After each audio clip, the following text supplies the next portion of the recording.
भारत सरकार के केंद्रीय संस्कृति और पर्यटन मंत्री प्रहलाद सिंह पटेल झंडारोहण कार्यक्रम में शामिल हुए। दरअसल दमोह के रेलवे स्टेशन पर 100 फुट की ऊंचाई पर एक विशालकाय तिरंगा झंडा लहराया गया है और इस झंडारोहण समारोह के दौरान केंद्रीय संस्कृति मंत्री प्रहलाद सिंह पटेल शामिल हुए। कार्यक्रम के दौरान उनका स्वागत किया गया, सत्कार किया गया और उन्होंने कहा कि दमोह की धरा निश्चित ही ऐतिहासिक है, पौराणिक है और इस कारण से यहाँ पर अनेक संभावनाएं हैं। यही कारण है कि यहाँ पर उनका चुना जाना के लिए वे सभी का आभार व्यक्त करते हैं और उन्होंने कहा कि आगामी दिनों में यहाँ पर बहुत कुछ बदलाव होगा और उसके लिए उन्होंने दमोह की जनता का आभार भी माना। उन्होंने इस मामले की जानकारी भी दी और कार्यक्रम में वे शामिल भी हुए। प्रहलाद सिंह पटेल जी का आगमन हो चुका है।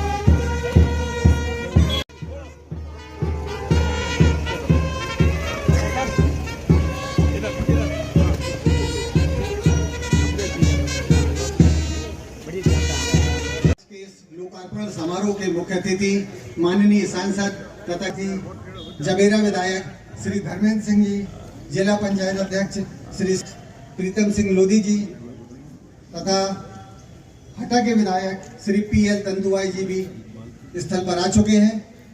कार्यक्रम की शुरुआत के लिए हम सब पटेल जी के स्वागत के लिए मैं गुप्ता सर से अनुरोध करूंगा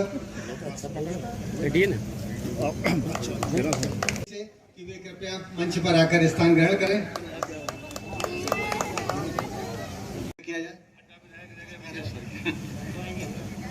हटा विधायक श्री PL तंतुवाई सर भी उपस्थित हैं। बहुत ही हर्ष का विषय है कि जबलपुर मंडल के इस दमोह स्टेशन में 100 फीट की ऊंचाई पर राष्ट्रीय ध्वज हमारा तिरंगा आज फहराने जा रहा है। इससे इस शहर के साथ ही यहाँ आने वाले सभी यात्रियों को देश के गौरव एवं सम्मान रूपी इस तिरंगे की अनुभूति होगी। जैसा सादिक जी ने बताया कि इस तरह के ध्वज जबलपुर मंडल के A1 और A क्लास के स्टेशनों में लगने हैं। दमोह उसमें 6वां स्टेशन है। टोटल 10 स्टेशन में लगने हैं यह इस तरह का झंडा। जैसा इसकी परिकल्पना माननीय प्रधानमंत्री जी मोदी जी की थी कि हमारे जो भी रेलवे स्टेशन है जहां काफ़ी सारे लोगों का आना जाना होता है और बड़े एयरपोर्ट्स में बाहर राष्ट्रीय ध्वज हो, जहां वहां पे आए लोग तो उनको एक देश के गौरव और सम्मान की अनुभूति मिले। दमोह स्टेशन जैसा आप सबको विदित है कि काफ़ी पुराना स्टेशन है। पिछले 10 वर्षों में इस स्टेशन में काफ़ी काम हुए हैं और मॉडल स्टेशन के रूप में जबलपुर मंडल इसको भारत सरकार के रेल मंत्रालय के निर्देशानुसार विकसित कर रहा है। कोविड के पूर्व इस स्टेशन पर 40 जोड़ी गाड़ियों का प्रतिदिन ठहराव होता था एवं लगभग 9000 यात्रियों का यहाँ पर आना जाना होता था। वर्ष 19-20 में ये सिर्फ एक कार्यक्रम नहीं है, एक इवेंट नहीं है, ये आंदोलन है और आने वाली पीढ़ी के प्रति हमारी जिम्मेदारी का पूरा करने के लिए बढ़ता हुआ एक कदम है। क्योंकि जिस प्रकार से हमने देश के लिए बलिदान होने वाले लोगों को नजरअंदाज करने की गलती की है, उसका खामियाजा हम ही भुगतेंगे, कोई और नहीं भुगतेगा। ये वर्ष महत्वपूर्ण वर्ष है। अगर लोग फिल्मों को देखते हैं तो सत्यजीत रे की शताब्दी वर्ष है। संयोगवश वो बंगाल के। फिर नेताजी सुभाष चंद्र बोस, जिनका जबलपुर इस पूरे रीजन से बड़ा निकट का रिश्ता रहा है। सुभाष चंद्र बोस के जीवन के बड़े परिवर्तन में जबलपुर अपने आप को शामिल करता है। उनकी 125वीं जयंती है, जिसको सरकार ने पराक्रम दिवस के रूप में मनाने का फैसला किया है। फिर 150वीं जयंती महर्षि अरविंद की है, राष्ट्रवाद के प्रणेता, आध्यात्मिक और सनातन परंपरा के आधार पर दुनिया को अपना मार्गदर्शन करने वाले, जो हमारी 13वीं जैसी प्रक्रिया होती है उसको वैज्ञानिक तरीके से दुनिया के सामने रखने वाले महर्षि अरविंद की 150वीं जयंती है। उसके बाद में राजा राम मोहन राय, जिन्होंने समाज में एक बड़े परिवर्तन किए, उनकी 250वीं जयंती भी इसी वर्ष में है। और उसके बाद गुरु तेग बहादुर जी के 400वां वर्ष भी इसी वर्ष में है। और ये वर्ष आजादी के 75वां वर्ष भी है, जिसको प्रधानमंत्री जी ने ऐलान किया है।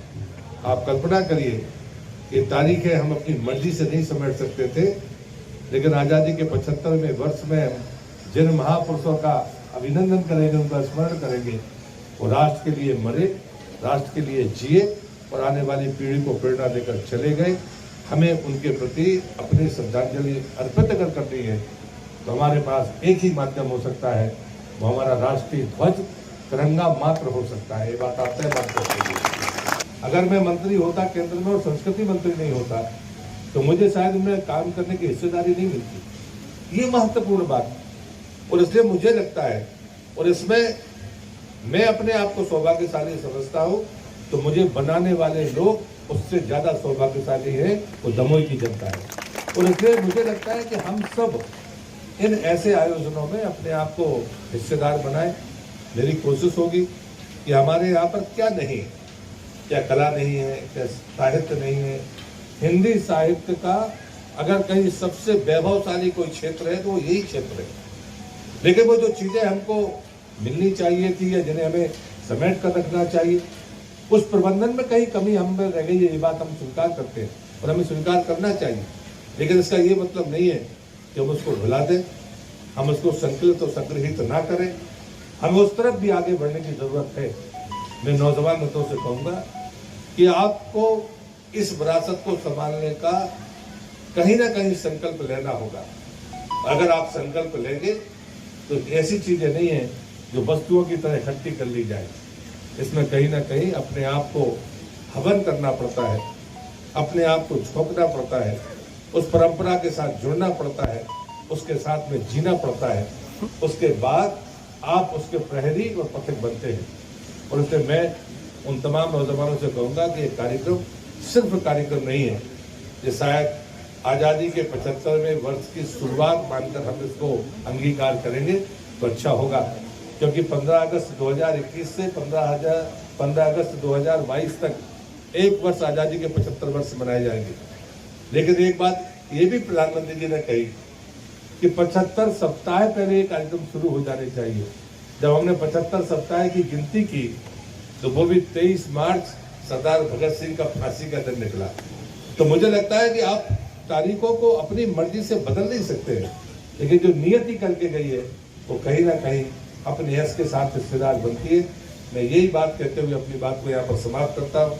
अभी महामहिम इस बार एक संयोग बना था, पत्रकारों ने मुझसे 2021 में पूछा था कि आपके क्या संकल्प होंगे, तो मैंने उनसे कहा था कि एक तो ये संकल्प होगा कि महामहिम दमोह की धरती पर होंगे, और उसके बाद उन्होंने अपनी अनुमति दी है।